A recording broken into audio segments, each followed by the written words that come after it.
Quel truc que Yoda sait faire? Do you remember which tricks Yoda can do?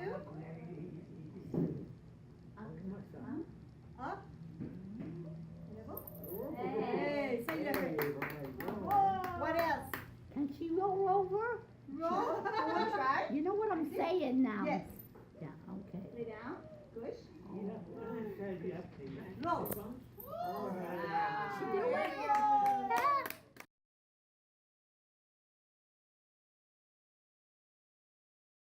Je suis une fille de la campagne. Alors, avant d'avoir des amis, mes amis, c'était les animaux. Moi, j'ai eu un canard pendant 3 années qui venait sur mon terrain l'été et qui me suivait partout. Donc, à la base, j'ai toujours une fibre un peu particulière pour les animaux. Et la vie m'a amenée ailleurs. J'ai été gestionnaire pendant 12 ans. Et il me manquait le côté humain là-dedans. Donc, du jour au lendemain, j'ai décidé de tout arrêter. Et je me suis lancée en zoothérapie. Je me suis dit que c'était le meilleur mélange des deux mondes entre mon amour pour les humains et mon amour pour les animaux. Alors, donc ça fait maintenant 5 ans que je me suis réorientée en zoothérapie. C'est que du bonheur. Donc, quand on arrive, les gens sont contents, on voit des yeux brillants, on voit des sourires. Des fois, quand on travaille avec des gens qui sont un peu plus en perte cognitive, on voit qu'au fil de nos visites, il y a quelque chose qui s'allume. Il y a vraiment là un lien qui se crée au niveau des animaux. Souvent, ce qu'on dit, c'est qu'en zoothérapie, la base de la zoothérapie, c'est que les animaux ne jugent pas. Donc, peu importe ce qu'on a l'air, peu importe notre humeur, peu importe, eux, l'animal, il est toujours content de nous voir, il est toujours content de... Il veut juste nous aimer inconditionnellement. Donc, c'est un peu la base de la zoothérapie. Donc, l'animal, c'est vraiment un partenaire pour nous. C'est aussi un facilitateur, dans le sens qu'il y a certaines personnes où le contact va être plus difficile. Mais quand on est avec un animal, oups, là, tout d'un coup, la dynamique change. Les gens sont comme, oh, le beau petit chien, on lui parle.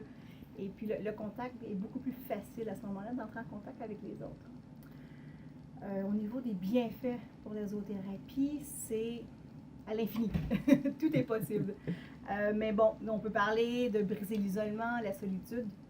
Il y a beaucoup de gens seuls, donc quand on arrive avec l'animal, on se dit, bon, mais le chien a besoin d'aller marcher.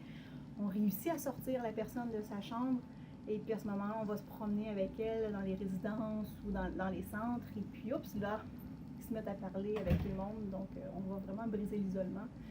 Ça peut être aussi au niveau de la motricité. Donc que ce soit, ça a l'air un peu banal de dire on va faire brosser l'animal, on va venir travailler la motricité fine avec ça. D'aller marcher l'animal, on vient travailler la motricité globale. On peut faire des parcours, on peut...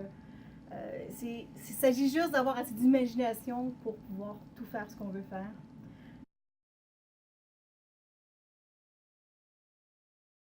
Chaque animal a sa personnalité, a son énergie, donc on va essayer d'adapter nos interventions en fonction de l'animal.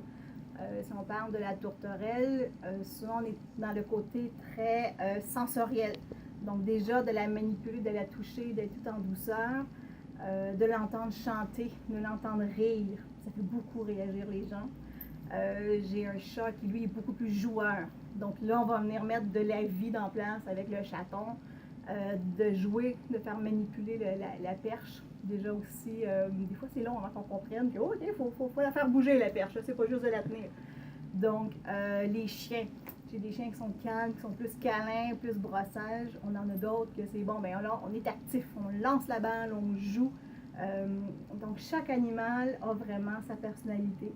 Et c'est un peu pour ça aussi, moi je travaille avec différents animaux et pas juste les chiens. Il faut vraiment aller chercher l'intérêt de tout le monde, c'est pas tout le monde qui aime les chiens. Donc, il y en a qui ont peur des chiens, donc d'aller amener de la diversité, ce qui fait qu'on va chercher l'intérêt d'un peu tout le monde.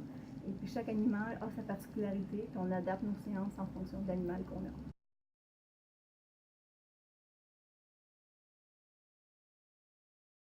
Il y a quelques formations reconnues par la Corporation des zoothérapeutes.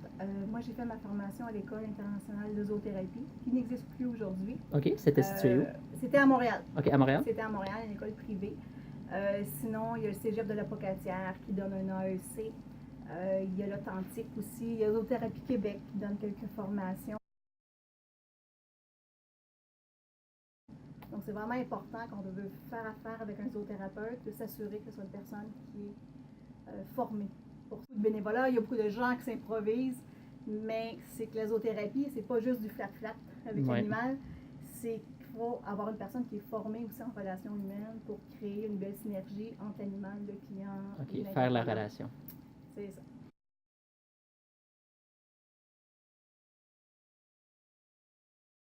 La beauté de la zoothérapie, c'est que c'est adaptable. Donc, souvent, ça va être une thérapie qui va être complémentaire à d'autres OK. thérapies, avec, soit avec un psychologue, soit avec un ergothérapeute, ça peut être avec un travailleur social. C'est vraiment complémentaire. Et OK. puis, il y a tout le côté ludique de la thérapie qu'il n'y a pas normalement avec les autres intervenants, qu'on vient avoir avec les animaux, avec la zoothérapie. OK. Donc, les gens vont travailler et ils s'en rendent pas compte, ils avancent dans leur processus. Parfait. Donc, la zoothérapie, ça s'applique vraiment à tous les sphères, pas juste comme par exemple à des travailleurs ou la psychologie, c'est vraiment partout.